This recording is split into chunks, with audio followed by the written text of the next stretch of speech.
Welcome in to this Monday morning edition, Blue Sky Live, here with you today. Chase Parham, Neal, McCready, Clark Ford Studio. We will discuss the latest in the Trinidad Chambliss situation. Ole Miss wins a basketball game on Saturday, knocking off the Missouri Tigers for their first SEC win of the season, and the transfer portal is raring to go, hot and heavy, as we get close to the close of said portal, January 16th, the date of that. So all that and more coming up here today on a show brought to you every single day by Blue Sky locations all over the state of Mississippi, up and down I-55 throughout North Mississippi as well. The epicenter down in Macomb. Got the new Fuel Up car wash location there in Parham and many other stops, including Sweet Daddy's locations all over the state of Mississippi. They'll take care of you. And again, coming to you from the Clark Ford Studio. We are. Clark Ford is in Amory, Mississippi, 662-257-1900. Call that number. Ask for Corey Clark. Tell Corey what Ford product you're looking for. He'll send you a quote within 15 minutes in business hours, right to the bottom line. No hassle, no haggle. You get your quote. The rest is up to you. You can shop that quote around. You can do what I've done, what I recommend that you do, and that's hop into a Clark Ford today, 662-257-1900. Guest join on the Campbell Clinic hotline from fractures and sports injuries to complex spine and limb conditions. The pediatric orthopedic physicians at Campbell Clinic in Oxford are the only specialized pediatric orthopedic team in North Mississippi providing expert care for growing bodies. Visit campbellclinicoxford.com to schedule an appointment or call 901-759-3111. Tate, I'll go ahead and tell you, there's no data or anything about the timer. We just set a 5-minute timer to give people an opportunity to get into the stream. For those that want to get into the stream, it gives them a chance to get in the stream, and also gives us a chance to start the stream and make sure that we've got everything the way we want it, the way we need it, I should say, before we get rolling. That's really it. It's nothing. What was the question? He was asking, what's the data and reason for the 5-minute timer? Oh, yeah. It's merely giving you guys a head start. Yeah, that's it. There's no financial advantage for us. Zero. No, people helping people. Frankly, we say this all the time. The financial advantage for us would be to not live stream. It would be to strictly we do better do an audio podcast. Off audio than video. We'd cost ourselves money probably every day. There's probably truth to that. But there are positives too. Yeah, sure. Yeah, real wicked brew. I didn't know this was something that probably need to be reiterated. But yes, the close of the portal is simply someone getting into the portal. It is not a decision deadline in any capacity. The only decision deadlines have to do with enrollment of said institutions that players are trying to portal to. That is it. The portal closing is nothing more than a deadline. I will tell you that I expect there to be a legal challenge late this spring regarding portals and transfers. And so far, and I'm patting myself on the back here, I've been right. I heard people tell me, I wrote about this in 10 Thoughts up at rebels247.com. I had people tell me for the longest time, oh, no. This rev share and NIL Go, it's going to get this thing under control. So far, that is simply not true. There is no control. And so I'm not sure that I completely buy this. This is the only time people are going to be able to transfer. I hope it is. Oh, I do too. I mean, I've been saying this. I think the sport needs guardrails. Now, the NCAA is starting to win some cases in ways. A little bit. It's better than it was 5 years ago. I mean, we're going to segue standpoint into the Chambliss thing in a minute, and it's fascinating. And it's almost one of those deals where I've had people ask me, what do you really think? And I'm scared to tell people what I really think. Yeah, because it's nuanced. Yeah, it's a really complicated thing. And it makes people mad that you're not just banging the drum saying he deserves another year. I actually understand the NCAA stance on this, which is if you start granting anyone 6th seasons, you set a precedent that gives everyone a 6th season. And if everyone starts getting 6 seasons and 7 seasons, 18-year-old kids coming out of high school aren't going to get these opportunities that they once got. You're going to take the older player. But even in saying that, that's part of the problem is that everybody lumps extra years of eligibility into one pot, and it's 10 different pots. Right. Of course. It's not the same argument depending on what you're trying to do as we segue into that. And you say all that, and yet we've been sort of fascinated by this and waiting to see where it would go. I thought Ralph Russo, who used to be based in Mississippi, he had a really good column for the Associated Press this week, commentary, talking about how we, and when I say we, just media, fans, college football at large, discuss the next thing that's going to be the straw that breaks the camel's back and be the thing that kills college football. Yep. And yet at the end of the day, nothing freaking does. I've been saying that too. I sit in the press box like at these games and I watch people, and I did this in New Orleans and I did it in Phoenix. It's one of the advantages I have to sort of not being emotional about it is I sit down and I'm staring from a press box and I look at all of these people dressed in powder or dressed in red, or even the Miami people. That's a long flight from Miami to Phoenix or from wherever those people were from. And you just start doing the math. What did it cost that family of 4 to come to Arizona for 2.5, 3 days, flights, hotels, food, rental cars, Ubers, whatever the case may be? You don't do that unless you're passionate about it, because you didn't have time to plan it. Like, there aren't many. Listen, I mean, I was one of them. So there weren't a whole lot of Ole Miss people who were like thinking ahead, going, okay, let's go ahead and make reservations in Phoenix in case. Yeah. I'm sure there were some, but the overwhelming majority of the people that I saw in that stadium on Thursday night, that was a spur of the moment kind of thing. You had less than a week to prepare that, which means you're paying pretty much full freight on flights. You're booking hotels, rental cars, all that stuff. I don't think the sport's breakable. I mean, I was reading, and I don't even remember what schools, but it was a list of SEC schools it was a list of defections to the portal and additions from the portal. Okay. There were multiple schools in the SEC that have lost more than 30 kids to the portal and added 30 kids from the portal. I get it's a coaching change, but Iowa State has lost 60-something players off its roster from last season. I mean, it's absurd. So it's a brand new team. There is no continuity. It's the part that rationally should cause people to take a step back from fandom. But it doesn't, because it's love of school and alma mater and all that stuff. It's unbreakable. I think it's unbreakable. People keep going, this is going to be the straw that breaks the camel's back or whatever. I think, nah. Well, I mean, what's funny about it, it shows the space we were in on how far it had gone in the other direction, is that people were using that justification of, Iowa State's going to Penn State. That's what I meant. Just like Drake basketball, I went to Iowa. The justification of this Damon Williams thing being the next thing that was going to kill it.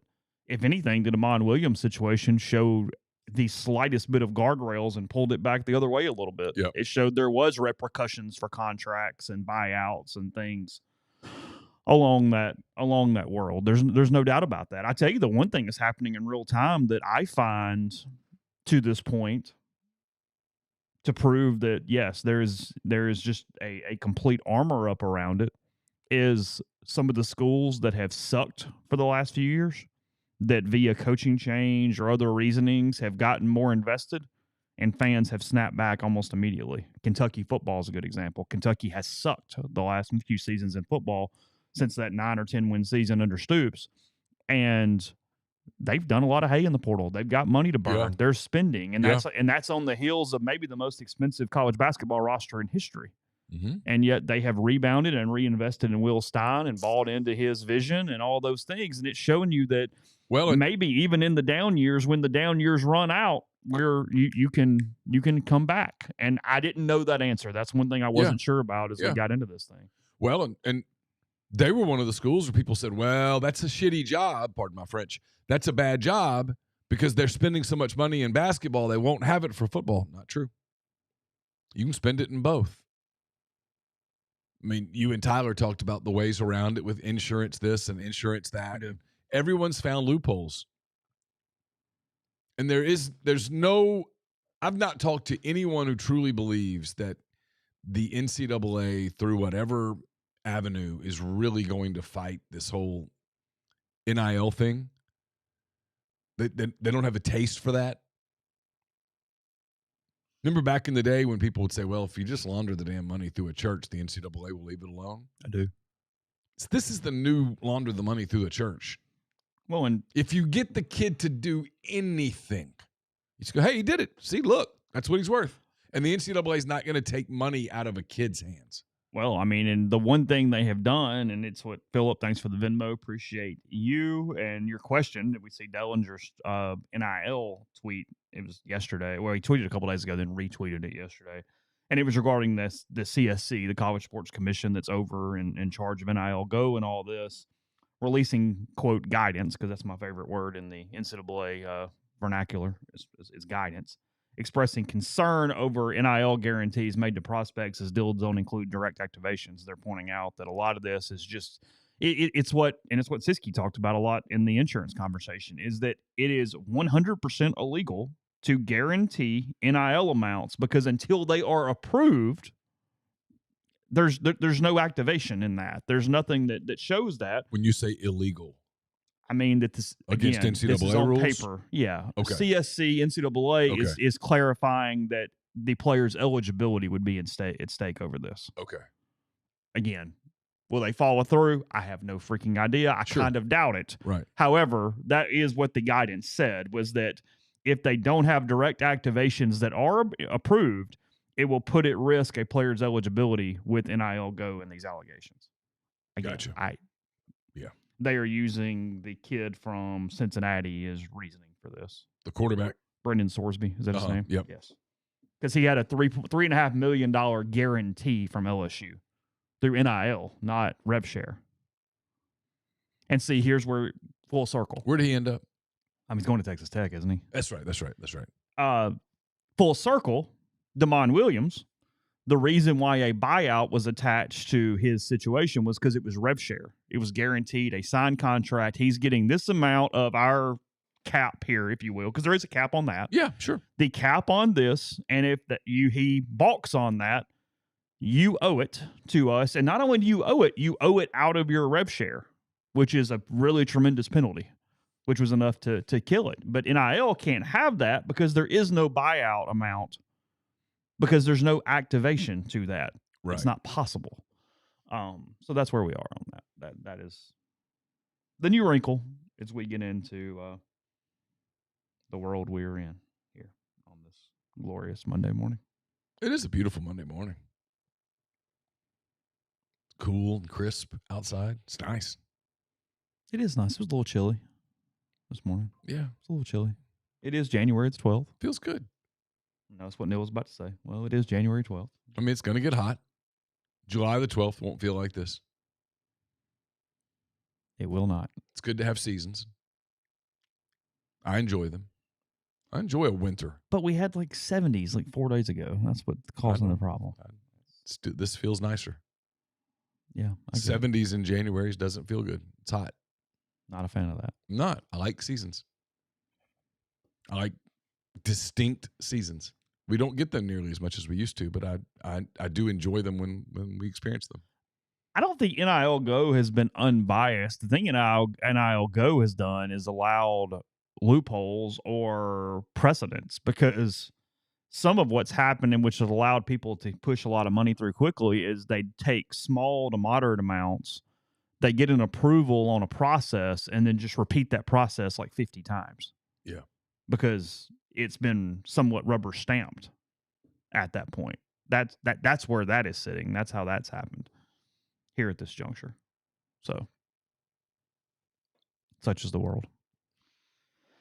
I mean, it's new. This is where I almost sort of defend the NCAA a little bit. That it's brand new. We've never been here before. And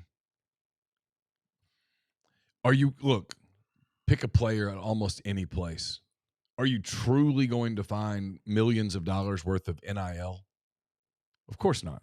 I mean, I use us as an example, right? If we were to do a player show, I've got to find an advertiser for that player show. You following along? Yeah, I'm with you 100%. Okay. Yeah, 100%. Because I want to make sure I'm right here. Yeah. I've got to find an advertiser for that player show. You do. I'm going to be hard-pressed to find an advertiser willing to put more than $20,000 into that. You agree? For a player show on MPW. 100%. Anything over $20,000 would be very, very difficult. So if I take that $20,000 and I give it all to the player, why am I doing it? What's in it for me? And I say that because if you're a local business anywhere, not just Oxford, anywhere, there has to be something in it for you. You have to believe that by player X endorsing your business. And that's what it would be. You would be essentially paying for a commercial with your time. Right. You have to believe that you're going to absolutely change your business by that player endorsing your product. Realistically, how many players on any college team move the needle enough to actually change your retail business? However, the reason we're here and having this conversation is to justify it from an NIL standpoint. All you would have to do is prove that you can put a show on your network that is worth that amount in partnership money. Right. Because past that, it doesn't matter what the hell you do with the money. You just have to justify that would justify it, which you can do easily. So then they can just take collective money and hand it to them. Is that correct? 100%. Yeah. Yeah, we could do, I mean, in theory, we're not. We could do 5 podcasts a week with 5 players at $20,000 a pop on a partnership if you found a sponsor that was willing to pay it. Give them the entire amount of money, and that would easily go through NIL Go because we could prove that a weekly show would be worth $20,000. Right. Done. Yeah. Maybe we should get into consulting. Maybe we're missing the boat. Probably. We can do consulting on that. We can do college baseball coaching searches like Turnkey. We can have several different avenues and funnels. You know? Yeah, Luke, being sarcastic here, he says, you don't think an advertiser wants to pay $500,000 for the left guard. Yeah. I mean, no, it's exactly it. And so, and here's the catch. Like on the show thing, I don't know that I could get a player to do the show for $20,000. To actually do it, I don't think that number would move the needle enough to get a name player to do the show.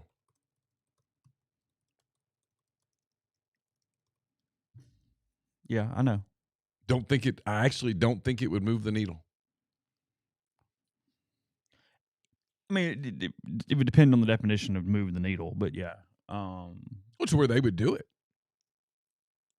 I don't think you'd get, because they're getting so much from other places now. Yeah. Why give away an hour of your time a week? They're going to give away 30 minutes of their time each week. Because we've told the story, Siski told it, a very prominent player was offered $500,000 to go deliver stuffed animals 2.5 hours away on a private jet and come back, and had to be told like 5 times and begged to say yes.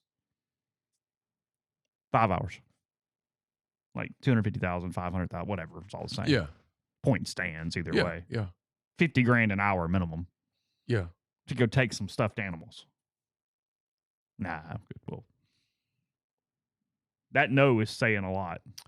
Yeah, Ben, I agree. He says the player shows were boring as hell. We never got much substance. Yeah, that's what we haven't done them since.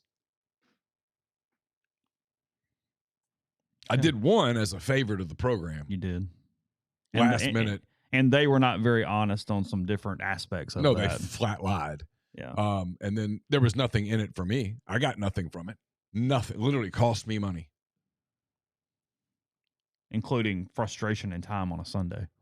Yes. Which was valuable. But actually cost me money. I know. Yeah. I mean, I lost money. Not enough to matter, but money. Technically technically was in the red. And yeah, I lost my Sundays. Swore I'd never do it again and haven't. Well, and people say you didn't get much out of it. I mean, the kids aren't going to give you inside the locker room stuff. It's just not going to happen. And the programs at the college level are so paranoid, and they are across the board, so paranoid that they're watching, they're listening, they're hanging on every word. They really don't want the kids to do the show. They want the kid to get paid for the show, but not actually do the show. Because they sure don't want them saying anything. Yeah.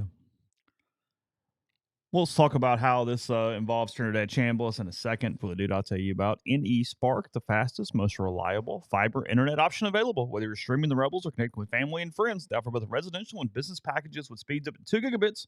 To learn more or register for service, that's nespark.com. NeSpark, get connected, stay local. We're brought to you by Comer Heating and Air, Southern Air Conditioning and Heating, different names, same great people, products, and services. If you live in Oxford, Batesville, Tupelo, or the surrounding area, call Comer 662-801-1777. If you live in Memphis, Hernando, South Haven, those areas, call Southern 662-429-4429. Oxford locals, Ole Miss families, if you need dry cleaning or laundry done right, Lapel's Dry Cleaning has you covered. Proudly serving the Oxford community since 2016, Lapel's takes care of everything from suits and formal dresses to comforters, everyday laundry. Even better, they offer free pickup and delivery to make life easier. Just call 662-638-3149 to be added to their pickup and delivery route, or visit them at 3010 Old Taylor Road, right across from the Mark Condominiums. Mention Rebels 24/7 or MPW Digital for 50% off your first order. Trust Lapels to keep you looking your best. We're brought to you by ENT Physicians of North Mississippi. As the largest private ENT practice in the state, their goal is simple: delivering fast, expert, comprehensive care for patients of all ages with ENT, allergy, sinus, dizziness, balance, and voice-related needs. With same-day or next-day appointments with ENT urgent care for that annoying cough or sore throat, in-office CT scans, same-day allergy testing, and access to their comprehensive audiology team, offering a full range of services from hearing aids and custom hearing protection to potential surgical options. ENT Physicians of North Mississippi are committed to removing barriers to care. They now have new locations in New Albany and Starkville, in addition to Tupelo, Corinth, and more. Get more details at entnorthmississippi.com or call 662-844-6513. Are you retiring soon? How long should you wait to take Social Security? What accounts should you pull from first? Are you already retired? Should you consider for Roth conversions? These are just some of the questions that can only be answered with the personalized retirement income plan. Andrew Seago Wealth Management, specializes in helping folks just like you come up with their retirement game plan. Whether you meet at his office in Collierville or prefer Zoom from anywhere, schedule a free discovery meeting and see what they can do for you. It's rebelsretire.com. Stress out about the Rebels, not your money, at rebelsretire.com.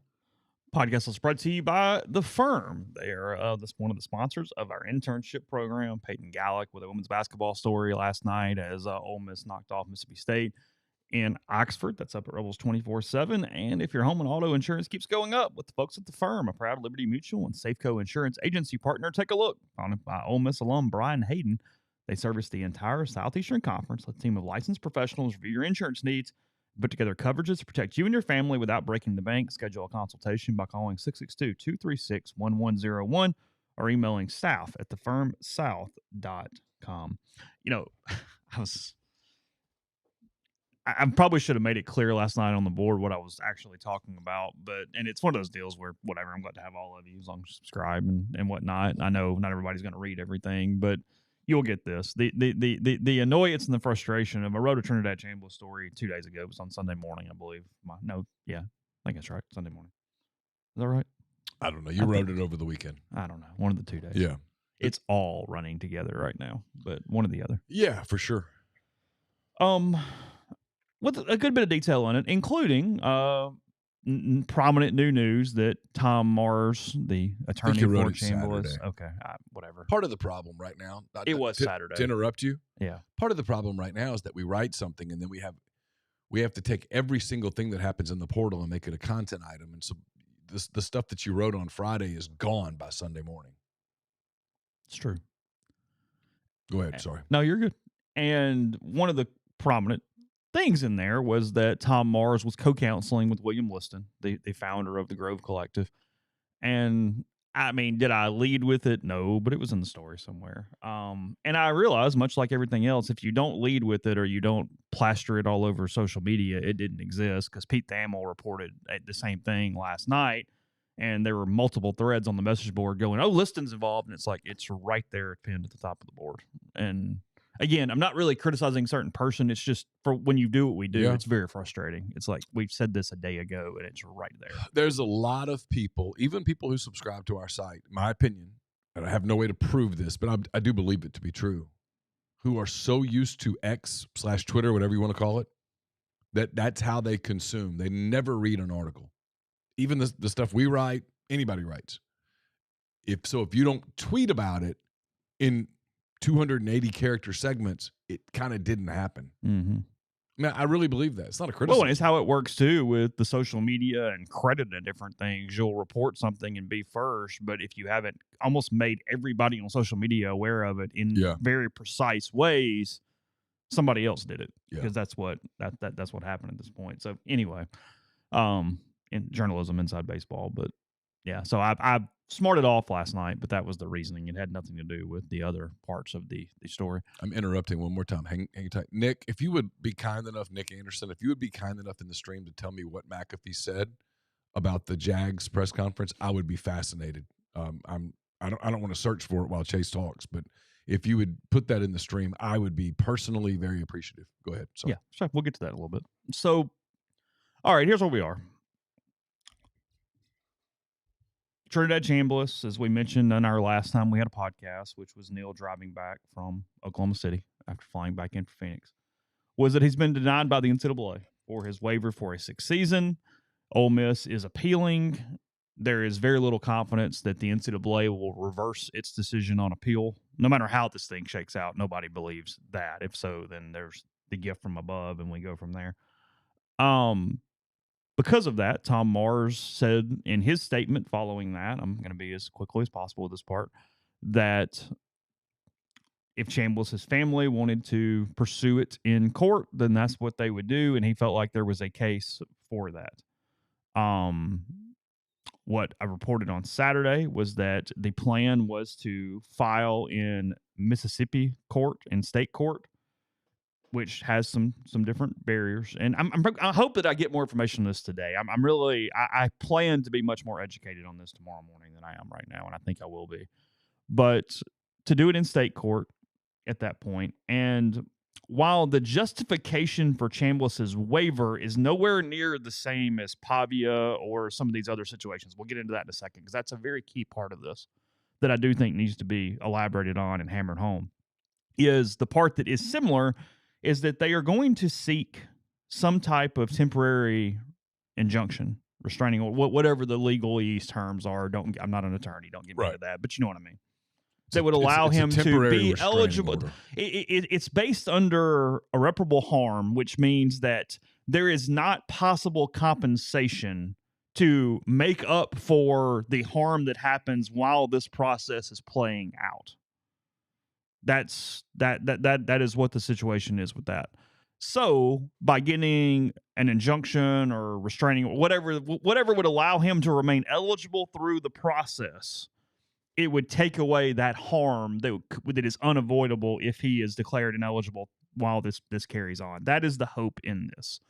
Andy Staples from On3, thus heard from other places, is saying that contract dispute is part of it. Again, not a contract attorney at all. Liston is, so I will take his word for how that operates. But Liston and Marsh pushing it in state court to try to get some sort of quick injunction decision that would then allow them to proceed from there through the process in these state courts. And some people believe, it's my understanding, that merely getting an injunction, restraining order, whatever the case may be, basically because courts take forever to move, would allow him to play this season. Pavia played with his case unresolved on a restraining order. Now, the couple of issues here is that a lot of the cases going before the NCAA for eligibility run through an antitrust reasoning. That should, again, I hope to know more tomorrow. I do not believe, let me stress, it's an opinion, and I do not believe that antitrust will be part of this suit. This is 8:42 a.m. on Monday. I'm making all these things clear as I say this sentence because it's needed, but I don't know. Because when you do that, that runs in the chance of it moving to federal court, not state court. And the NCAA's had a pretty good track record in federal court lately. So that's one of the justifications and reasoning for doing it the way that they are currently doing it here. Again, as I said earlier, everybody's trying to put all eligibility cases into a vacuum and a one size fits all, and that's not all the case. Now, you are correct when you say that we've allowed this thing to shark jump to such an extent that it does feel like picking and choosing in every way imaginable because it's all legalese, bullcrap, exceptions in every single way. A lot of the players that had 5 years, though, this season did so because they were in the 2020 class, which everyone got a free year in 2020. So Carson Beck's a good example. Right. You just got that year. Year doesn't so count. You could be a true freshman in 2020. You could redshirt in 2021 and then go 22, 23, 24, 25. Well, suddenly you're a 60-year player with 5 years of actually on the field. But one of those seasons was a year where literally everyone was given a free year. It wasn't picking and choosing. Everyone got a free year. It was a one-off. Thank God. Everyone got that year. That one's easy to understand. It just didn't count. Correct. Period. Across the board. Yeah. There was no discrimination. There was no choice making. There was no choosing. Literally, if you were of age, that year just didn't count. So then, the NCAA, and Siski's been in the forefront of this more than I have, but he's right. I've kind of checked it and taken word for it, is that to get the medical exemption for the 6th year, a lot of people have needed multiple injuries that were well documented. They've kind of wanted something that affected 2 different seasons. Is it Max Johnson, the quarterback? He had 2. Yeah, it's him. Yeah, he had 2 different. He had, and now this is how dumb it is, though, in a way. He got hurt in the 4th game one year. Right. And got the year back. Got the medical redshirt. Had it happened in a 5th game, he would not have. Right. Literally a quarter later. Yep. And it would have changed the entire season. So that's one of the things they've hit on, and they've been pretty good at winning these cases. They have, I think, I said this the other day, this is a common sense take, nothing to do with any rule right now, that's saying that Division II has some extreme NIL financial component that NJCAA does makes no sense to me. I do not understand that.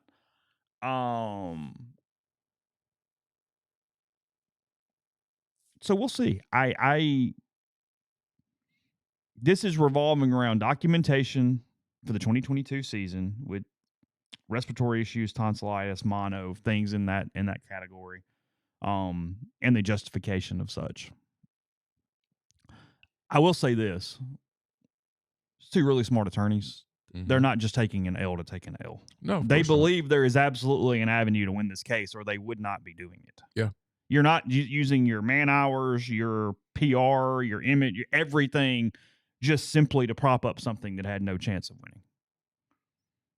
That's what I said earlier on the board. I mean, I was asking, odds, and I said, well, I mean, there is a reason that we're even here. So, and Ole Miss is operating because they have to. Like, Chambliss isn't going to be eligible. They had DJ Lagway in over the weekend, and I just don't think it went very well as a visit, frankly. I said this on Friday when we talked about Lagway. John Sumrall met with DJ Lagway and just said, kick rocks. John Sumrall and Pete Golding are not very dissimilar people from a way they operate standpoint. I mean, I feel like I deserve some credit here. No, I'm being kidding. I'm being facetious. I don't really care about the credit. I'm just being honest. I'm surprised more people didn't go, wait a minute. John Summerall sat down with this kid, did not like what he heard. You expect somebody who is as similar to Summerall as you can be, probably professionally, pragmatically. You expect Pete to sit down with this kid and go, "Oh yeah, I get it. Let's go." Because to sign DJ Lagway to be your quarterback for 7 figures, you have to believe multiple things. You have to believe that Florida just couldn't get the talent out of him. I mean, they were morons on the offensive side, couldn't develop him, all that kind of stuff. And Pete knows better than and that. Or I mean, Billy's a good coach. Yeah, and or he was a bumbling whatever that suddenly is going to turn it on and be the combination of leader of Trinidad Chambliss and Jackson Dart from day one. I mean, if you want to fill the gamble, okay, but there's been no justification in his past to suggest that that's where we were headed here. He's still a really young player who needs development, who got thrown into a situation because of the weirdness of college football. Billy Napier needed to save his job. Yeah. Okay? And so Billy did what most people do when you need to save your job. You throw the people in there to save the job. Yeah, I fully believe. And then Lagway played really well against Ole Miss. He did. I mean, ironically, Lagway's game against Ole Miss was a narrative shifter. People go, "Oh, look at that," because he made some big plays in that game. Ole Miss was in that game, not to open up old wounds, but Ole Miss was in that game. Just win the game and you're in the playoffs. So everyone was watching that game. It was basically a qualifier. And Lagway played really well against one of the nation's best defenses. Ole Miss had a bad offensive game. Florida wins the game, and everybody goes, "Look at DJ Lagway." And then a week or two later, he beats up on a real – I'm trying to be good with my language. Pete, I understand your feeling here. On a crappy Florida State team, and everybody goes, "Ooh." And then he was pretty good at a bowl game against somebody that I couldn't remember if you put a gun to my head right now and made me – oh, God, who was that? I don't even know. I'm not even going to go down that mental road. But so he lit up a good team and then 2 bad teams, and everybody went, "He's the next Heisman winner." And then he got hurt. He missed an offseason, and he was bad this last season. And from all accounts, wasn't the best teammate in the world. So then you need him to lead your top 5 program, top 5 team. Yeah, it's just not, it's not particularly realistic. Tough sell. Yeah. Now, Ole Miss needs a quarterback. I mean, I was asked earlier on the board this morning. I'm doing a AMA today. Jump in, join the community, rebels247.com. Can that double as my mailbag for the week? Just love for it to. Put it out. Yeah, it's fine. Was asked what is most likely. Deuce Knight takes the snaps against Louisville. Unknown quarterback takes snaps against Louisville, and Chambliss takes the first snaps against Louisville. I would put Deuce Knight third. Yeah, Deuce Knight's third, and then I think you're fairly close in odds to the other two. I think you're like 50-40-10, something like that. Sure. I mean, semantics, but whatever. No, I wasn't making fun of you. I was just saying there's no. Because here's the deal too. No way to really put odds on that. Here's the deal too. Everybody keeps tampering and possibility and all those things. Those are real things. Everybody goes, "Well, I mean, there's no quarterback out there." I go, "Well, there's 5 days left in the portal season, gentlemen. Yeah. Maybe not everybody's in yet. Just saying." But again, I don't know anything. I'm just. But talking. I go back to this. If I'm a quarterback and I'm someplace where I'm an established starter, and I'm going to leave that place to go to a new place, I got to know what Trinidad's doing. Yeah, I mean, there was no way in hell Sam Levitt was going to go, "Yeah, let's go spin the wheel." No. Oh, God, no. No.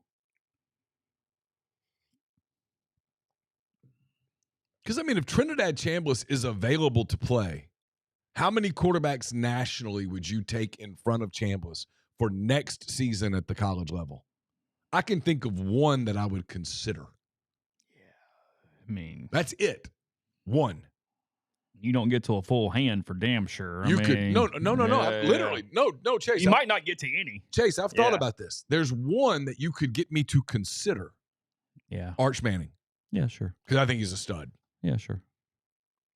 But outside of that. And let me be clear before anybody takes this and goes, McCready says Arch is better. No, guys that I would consider ahead of Trinidad. Because I wouldn't even spend half a second on Sam Levitt. No. I mean, just not No. even in the And he's ballpark. He's a good player.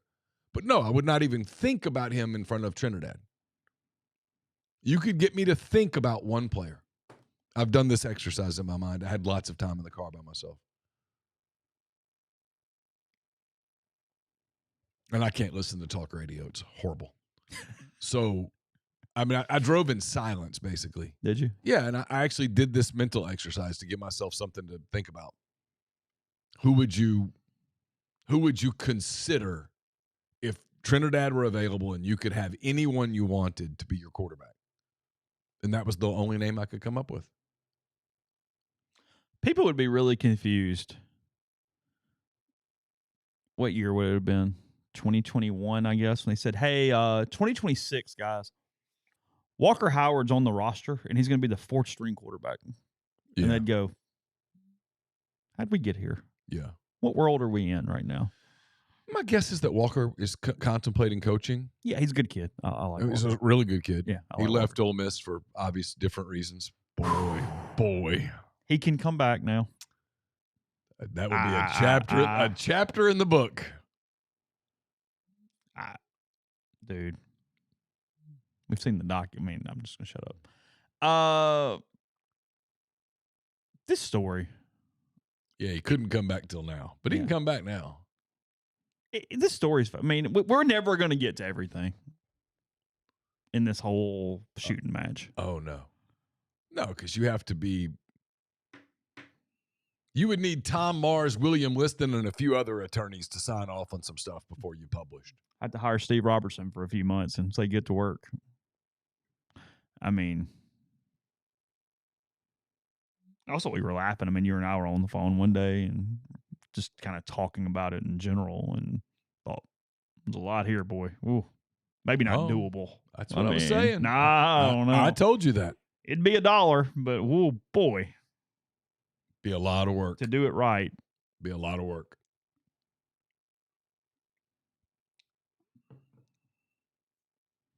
Yeah. I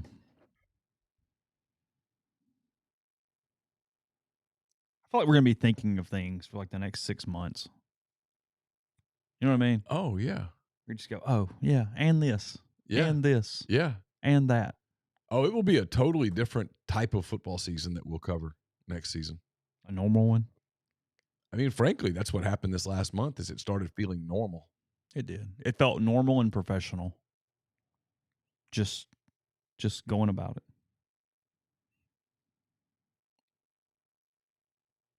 Pete probably can sleep here in like 3 weeks. Yeah, 2 to 3. 2 to 3. Yeah. If you were him, you'd go find the biggest island possible. And I mean, just don't call me unless the bat phone is needed for. Well, no, I would absolutely recommend that he take a week and go detox. Yeah. I don't mean tox, but I mean let your brain heal. Just get away. Go. Yeah. But instead, it's going to be, you know how people are. They're going to shift right into high school recruiting. What are you doing with junior days? And it's like, guys, I mean, good Lord. The convention is built in to give them a break for a day or two outside. Yeah, there's nobody. We should have said that. There's nobody coming in today, tomorrow, or Wednesday. Correct? I think that's right because of the convention. Yes. The AFCA. Is that right? Yep. Look at you. So things will slow a little bit. It's not everybody, by the way. It's a small absolute faction, but man, the people that are just hanging on it's like, whoa, slow down. Slow down. Like the comments into a commitment story, the very first ones are next. Next. What's next? Eric, thanks for the Venmo. Throw your question in whenever you get it. I haven't seen it in the chat, so there you go. Okay. Have y'all done the comp on what Trinidad would make pro versus staying, assuming the amount Ole Miss is offering is slightly above the grad score? Yeah, so I'm glad you mentioned that. I'll do that before we go to the next break. Talked to some people regarding NFL scouts giving opinions on Chambliss, and he's being seen right now, and let me do the baseball draft caveat. It just takes one. Sure. There are 32 teams. Just takes one to do something crazy. Mm-hmm. But majority projecting somewhere mid to early third at the high end, somewhere fifth round on the low end, Some have him not draftable. They think there's still a lot to go development-wise. They think there's still a lot at that second level that he can do better. There are reasons why they do not believe he's ready, in addition to some other things. Yeah. I have it on good authority, and Ross Dellinger has also reported that his Ole Miss agreement for 2026 is north of $5 million. It's the going rate for premium quarterbacks. That's not a shocking number, or at least it's shocking, but not in the world we're in. And it should be shocking. It should. And his draft situation on a best case would be probably somewhere in that 1.5 to 2 signing bonus range. Yeah. Best case. Yeah. Somewhere over 4 years of about 6 to 7, but that money's not guaranteed at all. You're not guaranteed much whatsoever. Right. And then if you're not at least a third round pick, there's the chance of not sticking on the roster and not getting anything beyond signing bonus. Right. So there is a clear look, I mean, that's the thing here. We can talk about justification all day, and that's what we'll continue to talk about as this plays out. But from a straight, what's more valuable monetarily, it's a first round knockout. That college is a much more monetary situation for Ole Miss. And I do not know how it's structured. Wicked Brew. I honestly, I kind of don't want to know, because then I need to report it, and I don't want to report it. I'm going to be real frank with you right now. I'm the same way. I'm not asking that question. I don't ask a lot of NIL questions because I don't really want to know the answers.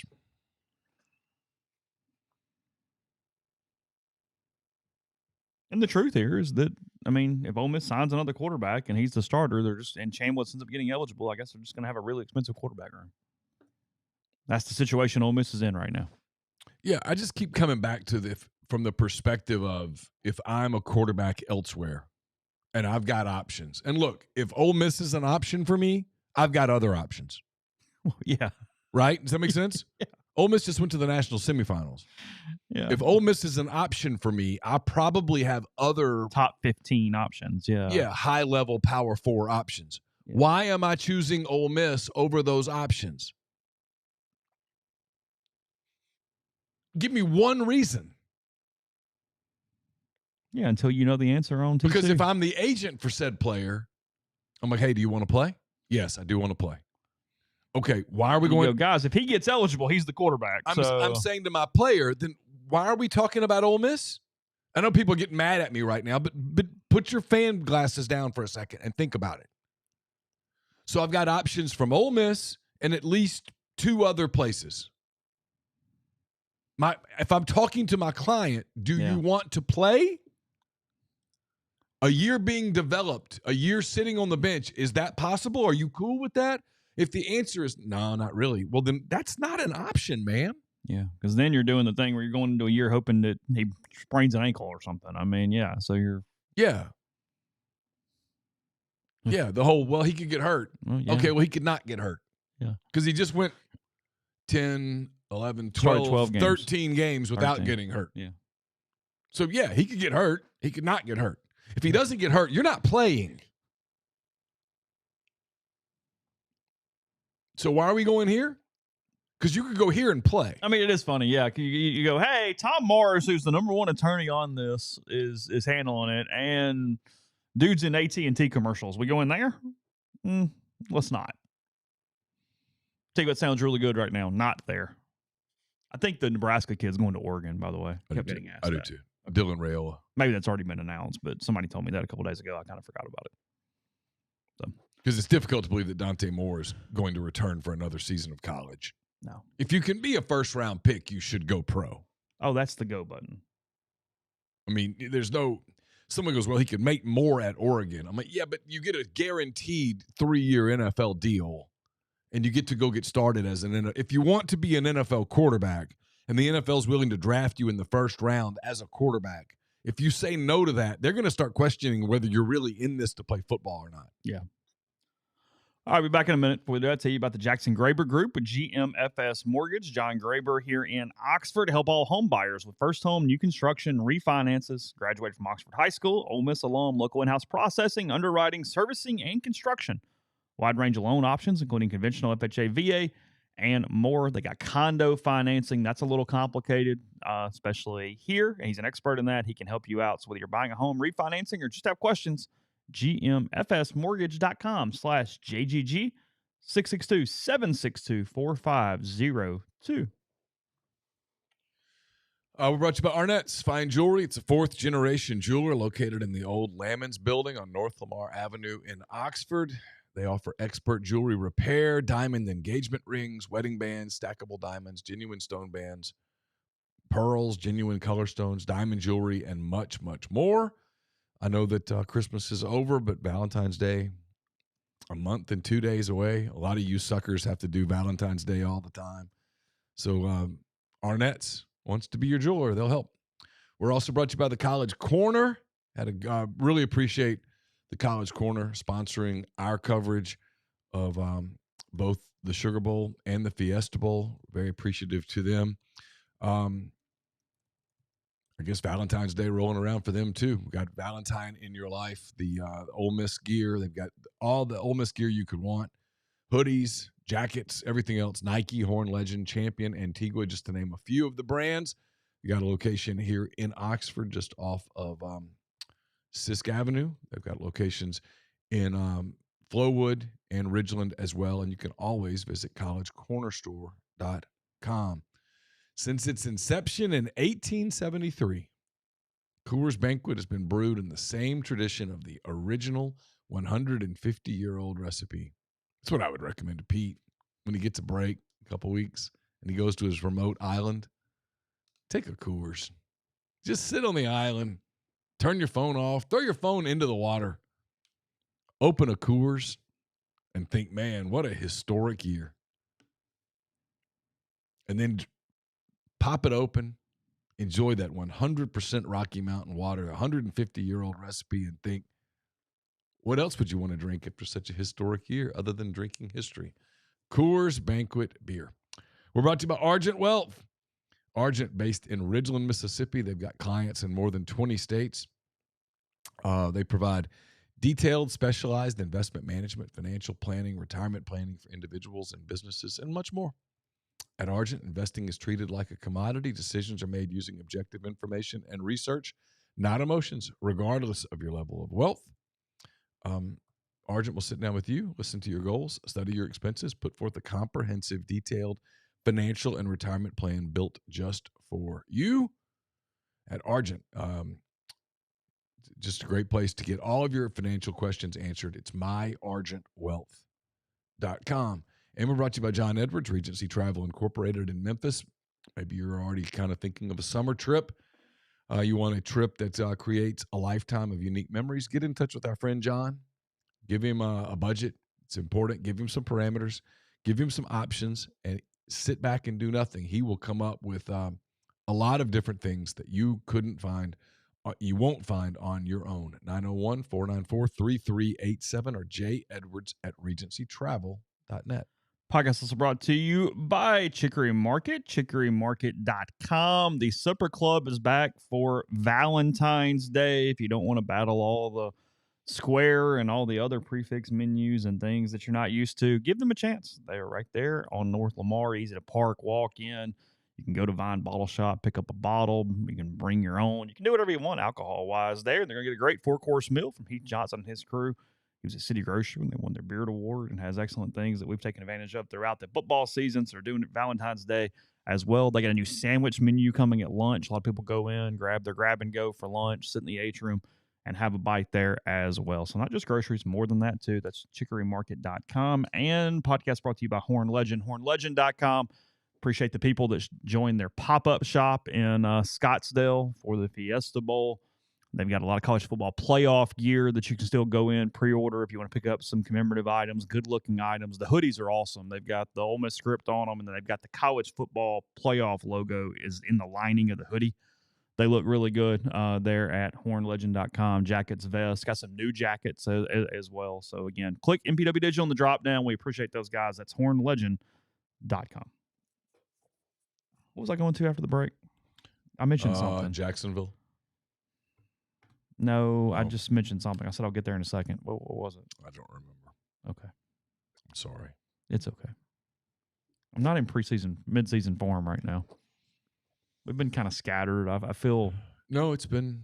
I was telling someone yesterday that you just kind of you lose when you go through what the fall that we just went through, and then all the stuff with the bowls and Kiffin and Golding and everything else. You lose track of the days in a way that's weird. Baseball starts in 33 days. Not that I'm counting. Congrats. Not that I'm counting at all, but 33 days. We don't do a ton of portal work here on the podcast. We don't talk about it a ton because we don't talk a ton of recruiting. There's been a big emphasis though on defensive line, defensive portal guys. That's not overly shocking with Pete and just in general in the need. If you watch this team, well, that's where I was going. Is that I put snap counts up a couple days ago, and it should be very much pointed out that William Eccles played 81 freaking plays in the Fiesta Bowl, and TJ Daugherty played all 91. Yeah. It's just not doable consistently at that pace. No. I mean, I got almost defensive upset about people criticizing Xavier Harris on the Carson Beck touchdown. It just goes out. I know. I'll turn it on. It's fine. People criticize Xavier. He played, 70-something snaps? It's almost 70, I believe.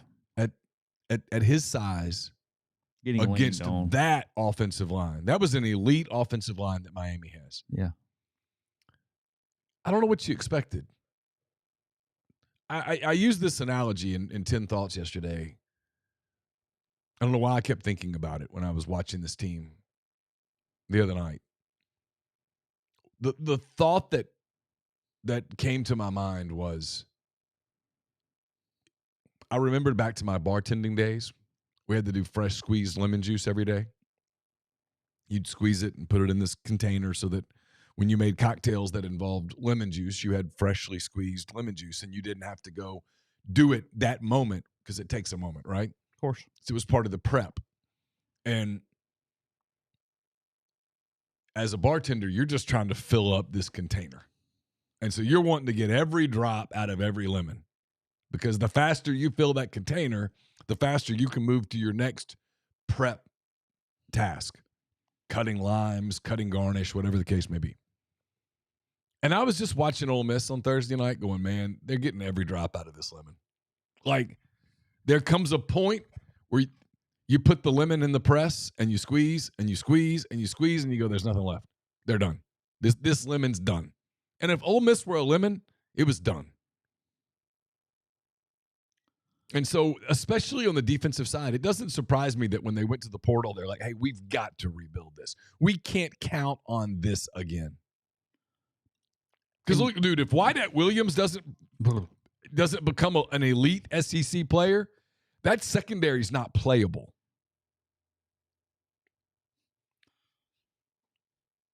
The two considerable names that are in the portal right now for Ole Miss, Chris Graves in the portal, the corner who had come on and done a pretty good job throughout the back half of the season. I feel somewhat justified. I've liked his ball skills since he converted over from a wide receiver. Was he at Clemson before? Is that right? I think that's right. I think that's right. Yeah. Yep. Graves. And then the biggest one is Delano Townsend, the guard, who's done an excellent job for Ole Miss this season, one of their 5 starting offensive linemen. I was not surprised on him. Not me neither. We'll see where that goes. Don't know. A reminder, they're not robots, they're people. Yeah. No, Andrew Jones going down was a tremendous loss for Ole Miss on Thursday. Oh, it well could have been the difference in the game. Tremendous loss. Yeah. He gave them something that simply no other Miami, not Clemson. Yeah. He gave you size. Right. Yeah. He gave you some size. At that second level that just doesn't exist. So those are the two. Because you really leaned on Daugherty, man. I mean, Daugherty could never come off the field. He played every play. I mean, he just played every play. And so you can't be shocked at the end of a game that someone like TJ maybe is just off a beat. to expect otherwise is absurd. They have to get more depth defensively. Because here's the truth. Had you lost TJ Daugherty in like week 8, you were done. Done. It was a remarkable job by that defensive staff, given the personnel that they had and didn't have, that they were in a position in the fourth quarter of a national semifinal to advance to a national championship game. It frankly was stunning. You and I talked about this. People do hey, would you have believed 10 years ago? Shit, I wouldn't have believed in September. If you'd stopped time in the fourth quarter in Lexington at Kroger Field and come up to me in the press box, like, remember the Saved by the Bell thing when they'd stop everything and Zach would Timeout. Timeout. Yeah. And the football gods dropped in and said, hey, this team is going to be playing in the Fiesta Bowl in the national semifinal. I would have and said, has the lead in the final minute. Hey, guys, I would have said, hey, so you guys enjoyed that bourbon tour, huh? And then a week later, Arkansas. 2-minute warning. Arkansas's got the ball 1st and 10 at the Ole Miss 23. 35 points on the board already, boys and girls. Uh-huh. And they're just marching. I mean, they're making, what was the quarterback's name? Taylon Green. Taylon Green. In that moment, you're like, this Taylon Green, dude, he might win the Heisman. This cat. Definitely going to win the Masoli Award. I mean, this cat's something else. No, they were undefeated at that moment, Chase. Oh, that's true. You didn't know they were on their way to 2-10. Yeah. They were 2-0. Yeah. If you'd stop time, 2 minutes, time out. Hey, this team's going to the national semifinals. I'd have been like, are you what? The Daugherty fumble forced was the most critical play of the season. Period. Yes. The one play. But I mean, my point is I know. That same defense, they didn't go to free agency and add some dudes at the trade deadline. If you told me that defense was going to go to the national semifinal, I would have thought one of two things. Either you're insane or, oh my God, Ole Miss offensively was just like 60 points a game. Okay, there's 2 or 3 things here. And one of them I had just written down. Defensively, they figured out some personnel. They figured out Andrew Jones. Yep. They by far came on as the year went on. Yep. Figured out that Graves corner rotation a little bit, and Kite got really damn good by the middle of the season to toward the end of the season. He was did. excellent He did. toward the end. Yeah, there was some development and improvement. Yeah. But still. Imani McEllen came on a little bit. He did. No, there's tons of development. I mean, there's tons of just. But still. That's where I was going, is what actually carried on for this team. And we may have talked about this for a minute the other day. I think we did. But I'll reiterate because it's in the discussion, is just the job that Ole Miss has done now 3 years in a row with putting portal class together that has chemistry and has the ability to play together and care and stay with the process even when everything's not going great. I mean, you saw that in 24. I mean, Lane, to his credit, gave them – Braxton got a lot better. He did, and he was hurt early. Lane kept – complimenting that 24 team, because even after they lost those couple games, typically a team like that's sort of a super team, done. I mean, just move on to themselves, not give a damn about the other people and whatever. And it's where Ole Miss has this system, and now you got to do it every year. But I could see some pieces to do it again for next year, where you got to have that nucleus, though. You got to have that, hey, when the players come in for visits, the honesty with the coaching staff to go, hey, that's not one of our guys. I know he's good, but that's not going to work. Yep. Or he's going to be one of our dudes. We're good there. Lane talked about Trey Harris. Like, go make all the plays, sure, but he went, no, something about that kid locker room-wise. I like that kid. Yeah. It's going to work. Ole Miss has been able to create this situation much like, and look, maybe they get better, maybe they turn it around a little bit. I get they won on Saturday, but this is what I mentioned the other day. With basketball, there was no nucleus. It was Dia and Klafke, and you're replacing the whole damn roster. Yeah. Well, maybe it works, maybe it doesn't, but there's very little, hey, this is just sort of how we fill in, and the, using Chris's word, culture and all that kind of stuff.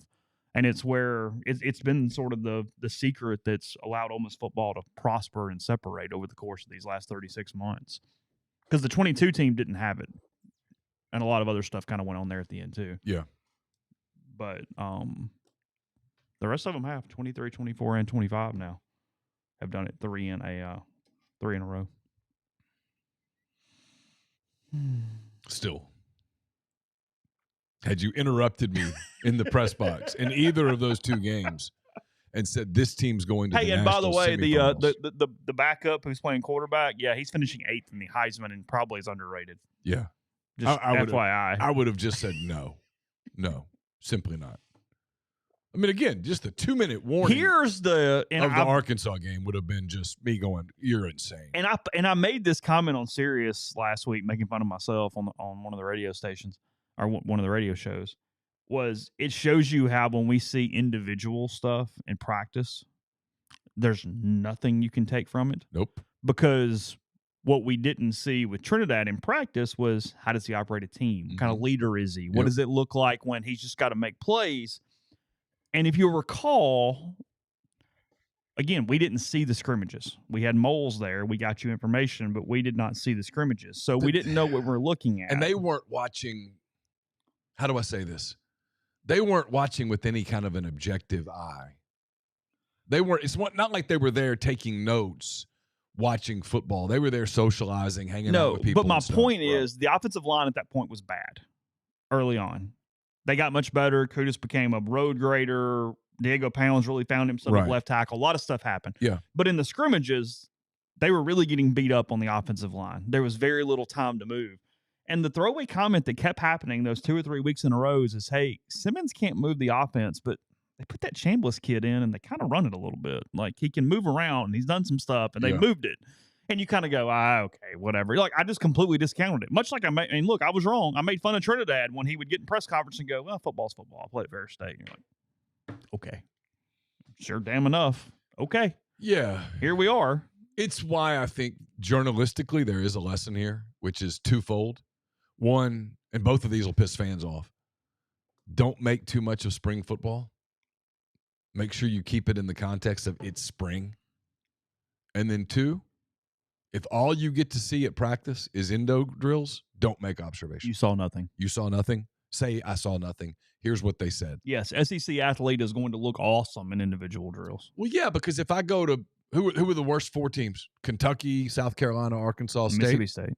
If I went to all 4 of those practices, with maybe a few exceptions here and there, but all I saw was them going through drills early, yeah, they're all going to look good. Kentucky had athletes in football. Arkansas had athletes in football. I mean, Jesus, South Carolina had some studs physically. It just didn't work. But if I'd just gone and watched their endo drills, I'd have been like, hey, man, South Carolina looks really good. Because they do. SEC athletes running around in shorts doing drills, they're going to look pretty good. Yeah, I know. I mean, if I watched Taylon Green doing endo drills, I would have been like, this dude, shoo. That'll play. Because, I mean, he's got all the skill in the world. Yeah. Yeah. Podcast brought to you in part by New Albany Pharmacy and Solutions. NewAlbanyPharmacy.com, 140 Fairfield Drive there in New Albany. Contact them, 662-539-7777. Family-owned pharmacy with excellent service. Wide range of gifts for all ages, home decor, jewelry, and more. Just some cooking tallow for those now using that in their cooking processes. They got that as well. So if you're in Union County, tell them you heard about them from MPW Digital. Get 15% off any non-medical purchase. That's NewAlbanyPharmacy.com. Get the beautiful, healthy smile you deserve at Corinth Dental. Dr. Bubba McQueen, Dr. Jenny Beth Hendrick are devoted to restoring and enhancing the natural beauty of your smile using conservative, state-of-the-art procedures that will result in a beautiful, long-lasting smile. From routine checkups to advanced treatment, including implants and Invisalign, Corinth Dental is here to help you achieve your smile goals. Schedule your appointment today. Take the first step toward a better version of yourself. It's CorinthDental.com. I'll have a mailbag up on Wednesday. It's brought to you by Art Hayes, Sotheby's International Realty. Are you thinking of making a move? Put the power of Sotheby's to work for you. As a licensed agent with Sotheby's, a supporter of all things Ole Miss, Art can help you buy or sell in your hometown or anywhere in the world at no charge to you. Seriously. So call and ask Art how. 612-805-5929, or email Art at Arthur, ARTHUR.Hayes, HAYS, at lakesmn.com. Podcast is brought to you by G&M Pharmacy, 662-236-2222. They deliver locally in the Oxford area and offer MedSync. For your prescription the same time each month, take care of you. One trip to the pharmacy, one delivery. You have everything you need when you need it with G&M. So again, in Oxford, that's 662-236-2222. Triple mask. I'm going to write this down. It is January 12th, 9:22 a.m. when he says if Ole Miss can't hit, it's time for Mike to go. So let's see, 9:22 on the 12th. We got our first Mike Bianco, might be in trouble comment of the year. 5 weeks till the season starts, and we've already fired the man. Not yet. No, just if they can't hit. No, not at all. Okay. Just if they can't hit. He's not in charge of pitchers at all anymore. He's not in charge of hitters either. No. He's in charge of everything. So why is he getting fired? CEO never gets fired. I mean, they're still undefeated right now. Feels a little premature.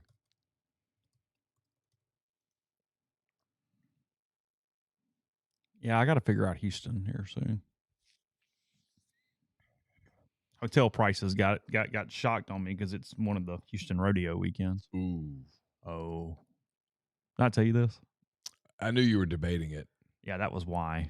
I can't. I'm being a little bit of a diva because there's certain places I like to stay down there by the stadium with the restaurants and stuff. Yeah, your boy, the rates on that were a little steep. Yeah, and if you have to stay out in Katy and drive an hour each way, it's not really. Coastal Ole Miss and Coastal is not that important, so it's not really. We're gonna see. So we'll see. I haven't made a decision on that yet, but yes, I went to look at the nice Hilton properties downtown that I normally stay in, and that was a shocking development. Apparently, I asked, and that's what I was told. Gotcha. Big Man says, "I think we'd survive if you didn't, Chase." Yeah, I think so. I think so too. Did you take anything from the basketball game on Saturday? Yeah, I think they're playing better. I've kind of caught myself pushing back on people that were like, they suck. I'm like, they actually played 32 pretty good minutes against a good Oklahoma team on the road. And I didn't see it all, but I saw most of the second half. I thought they played a really good Arkansas team pretty well. And then they played a good Missouri team, a team that had beaten Florida and Kentucky. You can't go, well, Missouri sucks. They don't. Are they great? No. Now, Mark Mitchell could play for me any day he wants to. They got the win. It was a big win for them at home. I do think they're starting to develop some chemistry. They're exactly what we thought they were. They have to get big games from at least two of their big three every night, and then other guys have to play their roles well. And that happened on Saturday. A.J. Storr was terrific. I thought Malik played one of his best games in an Ole Miss uniform, and then their role guys played their roles well. They held their own on the boards. They lost in the paint by 10, but they didn't just get mauled. They shot the ball fairly well. Now, Missouri missed a bunch of free throws, and had they not missed those free throws, we're probably having a different conversation. But as Chris said, and he's right, fortune has not smiled upon them very much this year, and it did a little bit on Saturday.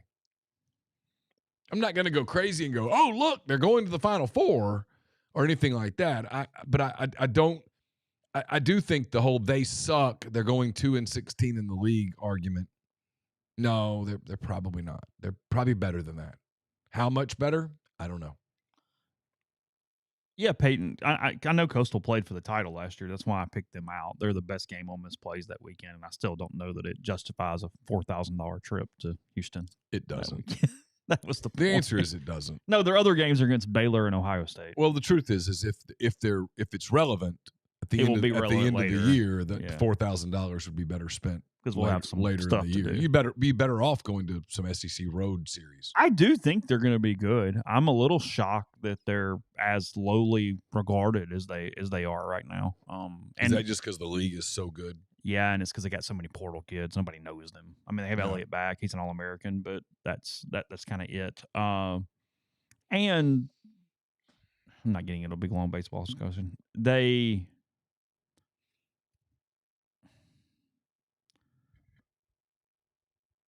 I guess I'm going to see if I'm an outlier. Most people, including the national people, other people on the beat and whatnot, keep talking about the pitching deficiencies with this team and how they're just going to rake like crazy.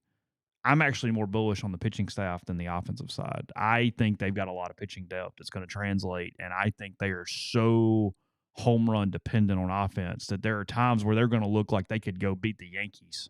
And there's times where you go, oh, my God, what happened to them? Because they strike out 1,000 times and don't hit the ball out of the ballpark. You question their run manufacturability. Oh, I think they have 3 guys on their team that are highly critical to giving them any consistency from an average standpoint. And we've lost batting average in 2025 as a matter. And I think at the college game, it still matters because the defense isn't elite. If you can move the baseball at the college game, people are going to kick it. Yeah. And they're going to make errors, and they're going to do dumb things. And that's why I think there's a lot of pressure, a lot of opportunity, but a lot of pressure on whichever of these ends up in the lineup. Dom Decker, Hayden Federico, Braden Randall, Owen Pano. The guys that aren't your Utermarks and Follies that are going to go hit 27 home runs and strike out 73 times. Where you go, depending on the day. Yeah. Again, they might run 2 out of the yard and you go, oh, whoa, all the beer showers. And then what's going to happen one weekend is they're going to go completely flat for a weekend altogether, and they're going to get run out of Dodge, and everybody's going to go, what in the hell happened? It's like, that's how this works. When you're home run dependent, the days that you don't hit the home runs, you look like shit. Yeah. It is what it is. Yeah. So you're going to look great or terrible depending on the day. That's what I think about them. But I think they're a top 20 team. I think they're a host team. I think they're good. Yeah. And you have Elliott on Friday, and by God, you got a shot. And you play in a league where everybody's nets are so good that your numbers are going to be good. Oh, yeah. No doubt. Yeah, Foley's back. He's the catcher. So it's a double road weekend for basketball, right? Georgia and State. Correct. They go to Georgia Wednesday night. They go to State Saturday night. Okay. Vanderbilt and Texas A&M are the 2 3-0 teams in the league right now. Missouri 2-1, Florida 2-1, Georgia 2-1. Speaking of the Bulldogs, 14-2 overall. That's 6 p.m. Wednesday on ESPNU. Mike's done a good job. Arkansas 2-1, State 2-1, Tennessee 1-2, Texas 1-2, Bama 1-2, Oklahoma 1-2, Auburn 1-2, Kentucky 1-2, Carolina 1-2, Ole Miss 1-2, LSU 0-3. That's the league right now. Yeah. Cheryl says y'all were going to address the Pat McAfee post journalism thing. We haven't gotten to it. I mean, I tweeted a little bit about it last night because this is a subject that So give me the 60-second understanding. Jaguars lose a playoff game. So it's Liam Cohen's press conference. Liam Cohen's press conference. And he's getting a lot of questions about the game. Decisions that were made. It was obvious if you watched the press conference, and I went and actually watched it because I was curious. Cohen was getting a lot of questions about Trevor Lawrence. Lawrence, thank you. He clearly was displeased with Lawrence's play, but he wasn't going to throw his quarterback under the bus. Okay. And media, NFL media, we're doing NFL media job. Ask questions. What does this mean? Kind of, this was a big game. This was a super hyped game, a home game in Jacksonville. This is a team that has been kind of up and down this season. When they were up, they looked really good. Tony Romo, I don't know if you watched the broadcast, Tony Romo throughout the game said both of these teams were Super Bowl caliber teams. So this was a team that had high hopes in Jacksonville. And they lost. And the questions were pointed, and some of the questions were tough. And a female person in the press room didn't ask a question and instead basically gave Cohen a pep talk. Okay. Was she credentialed, official publication? She was credentialed. I don't know what publication. Okay. I'm sure it's out there somewhere, but it was cringe from media. Okay. Okay. You should keep your head up. You had a great season. You'll be back. Y'all had a great season. Keep your head up. Essentially what she said.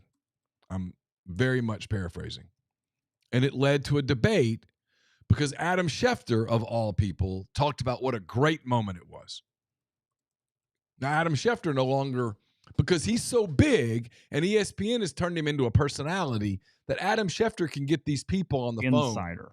Yeah, whenever he wants to. And so he regarded it in what? As this heartwarming, cool moment. And Mark Long, who's the AP reporter in Jacksonville, I know, who's highly thought of, pushed back on Schefter and said, no, it wasn't good. It's not what these things are supposed to be. But we're in an era now. I'm about to be critical of a lot of things. And then I'm going to say I'm wrong. Or I'm not wrong, but the public no longer cares. You're an outlier. I'm an outlier. I'm a dinosaur. And when I'm gone and when people like me are gone, it will never exist again until there's a cycle back, because people will get tired of where this is going. But now schools sell the press conference. The press conference is it's a revenue opportunity. It's a revenue opportunity. So it's a donor thing. So it's become a place where the cheerleaders come in. Your biggest fans are in the press conference, which makes asking hard questions even more challenging. And more fans don't want criticism. They want fandom. They want to go to an outlet that is run by fans for fans. And that's bleeding into the pro sports fast. And it's making traditional media, I don't know what the word is, legacy media, which is already kind of bleeding. It's making it even less popular than it's ever been. Now, I believe years from now, when it's nothing but fans and nothing difficult gets asked, like you always talk about, there's no local media. Mm-hmm. Like there's nobody covering Oxford City Hall. Mm-hmm. So there could be, I'm not saying there is corruption. If there were corruption, there's nobody to report it. There's nobody to dig on it. The public will never know. No, I mean, look, the Taylor asphalt story that was going on during the fall was the biggest thing that happened in town, and our former intern for the DM did it better than anybody else. Was the only person on it most of the time. All right, I'm told I need to pull up McAfee, so I've got it. Okay, go ahead. You ready? Yep. I'm assuming this is the tweet. Love seeing these sports, quote, journalists getting absolutely buried for being curmudgeon bums. Obviously not all of them, but a large percentage of these things hate sports. They hate what sports are for people, happiness. They hate what sports are for society, unifying. They're political journalists by nature who've preyed on sports because they saw it as an easier path to, quote, make it. It's not true. Their days are numbered. My show being broadcast on ESPN 10 hours a week with zero creative say from any journalism school puppets is living proof of that. And that is why they attack me as much as possible. I'm happy the world is starting to see what they truly are now, ... We as a society have to start taking these particular humans seriously. Their opinions and thoughts are coming from a place of wanting to destroy sports. Sports are the greatest thing on earth.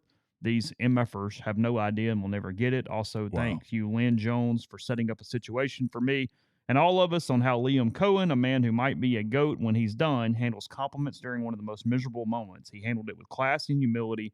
Feels like some journalism was actually done there.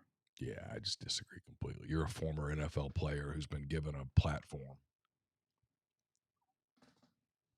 Yeah, when I'm the only just. I mean, no, Pat. You're the same one. No. Nope. I'll take you on here. You're the same one who in November did a staged, pre-taped interview that you tried to pass as real of Lane Kiffin, where you handed him prearranged softball questions and you looked like a fool. You got played. Stop. Don't give journalism school lessons. Lots of us didn't go to the big-time journalism schools. I didn't go to Missouri, Pat. I didn't go to Arizona State. I didn't go to Northwestern. I didn't go to Syracuse. And there's a lot of really talented journalists who didn't go to any of those schools either, Georgia. A lot of them. Who didn't have legitimate training, if you will. Who didn't start the game with a healthy lead off of third base and the no third baseman holding you on. You completely played along with Lane Kiffin because either Lane asked you to or CAA asked you to. or told you to. So spare us. Like, really, spare me. Don't give me the speech. And that's not the place for, hey, coach, get your head up. Nope, it's the place for questions, and he can answer them or not answer them.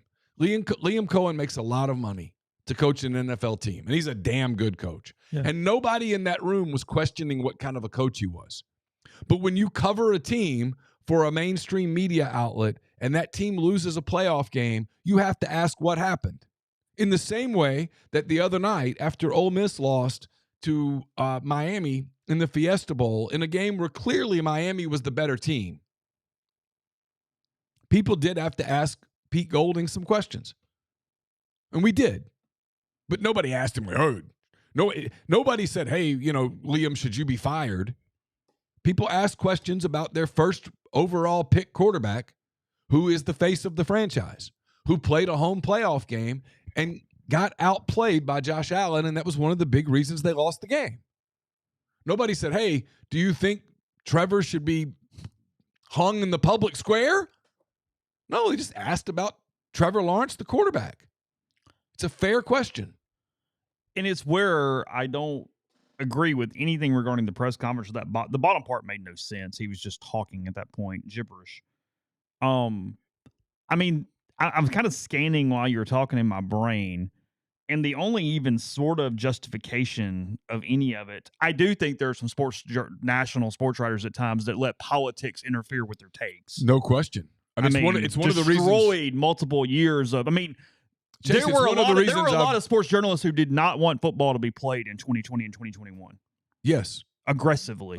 So he is right there. He is. Listen, I do think there are multiple sports columnists nationally that would kill to be political reporters and frankly aren't freaking good enough to do it. Agreed. So this is what they do. Yes, but he's painting with an awfully broad brush. 100%. An awfully broad brush. Way too broad. And frankly, people get jaded over the years and they start hating the thing they deal with. I've grown up a Cubs fan all of my life. In the last year, I've had a real moral issue with a lot of the people who cover the Cubs because they don't like Matt Shaw. Yeah, I knew it. That's it. And they only dislike Matt Shaw for one reason. He's a conservative. They'd probably be shocked to know that 3/4 of the players on that team, per a player source that I have, are conservative. I get hating media. I dislike media. I've said that publicly. But I don't really want the speech from Pat McAfee. No, I mean, you sit right next to a man, Nick Saban, who was a complete media sellout this year. Trust me, we were like on the story. Yeah, Pete's not a journalist. We were covering the Kiffin thing day in and day out. And I'm just going to tell you that a lot of what happened on College Game Day, the great College Game Day, a lot of the shit that happened on that show in the month of November was simply false. It was bad journalism. Really bad. Which is the problem because it wasn't journalism at all. Then I don't need a journalism speech from someone who is at a game on a media credential who's not doing media. I've always pushed back on this. It's a slippery slope. Mm-hmm. When you give media credentials to people, they are members of the media. They don't get to turn around and go, no, I'm an entertainer. Okay, then you don't need to be wearing a press credential. It's supposed to mean something. And if that makes me old school, then I guess it is. Yeah. We sit in that press box and every single day, every single game, Chase, in football. Hey, a reminder, this is a working press box. No cheering for either team's allowed. In accordance with the National Football Writers Association of America, please, blah, blah, blah. Which implies that you're here to work. Yeah. It's why I always say, there's nothing wrong with being a fan. Nothing. In fact, it's a hell of a lot more fun than sitting in a sterile press box. But if you want to cheer and be a fan, buy a ticket. Go to the game. Cheer your heart out. Go for it. There's nothing wrong with that. But the media that are there are not there for that job. They're there to cover the game. We'll hit some NFL tomorrow. I was kind of waiting for the final game tonight to take place. Got Texans Steelers tonight. I was trying to remember who it is. It's Texans. Who won Steelers. the Chargers game? Patriots. Okay. Pretty handedly. They played well. Or they were good enough, yeah. Herbert There now was 0-3. Some really good games. Hellaciously good games. Yeah. The Bears-Packers game was amazing. The Rams-Panthers was good. Rams-Panthers was good. Bills game was really good with Jags. Niners had a win last night. Oh, it was a really good game, too, by the way. They play Seattle now. Good luck. But, yeah. 3 NFC West teams still alive. Have they set the schedule? What are the Saturday games? Have they set that yet? Yeah, I think tonight. So that's what I'm saying. We'll kind of pit all that tomorrow. We'll get lines. We'll look at basketball for the week. And then where the football situation is as we move forward. So, hey, good crowd today. Appreciate you guys a ton. Rebels 24/7. In the meantime, we'll talk to you tomorrow.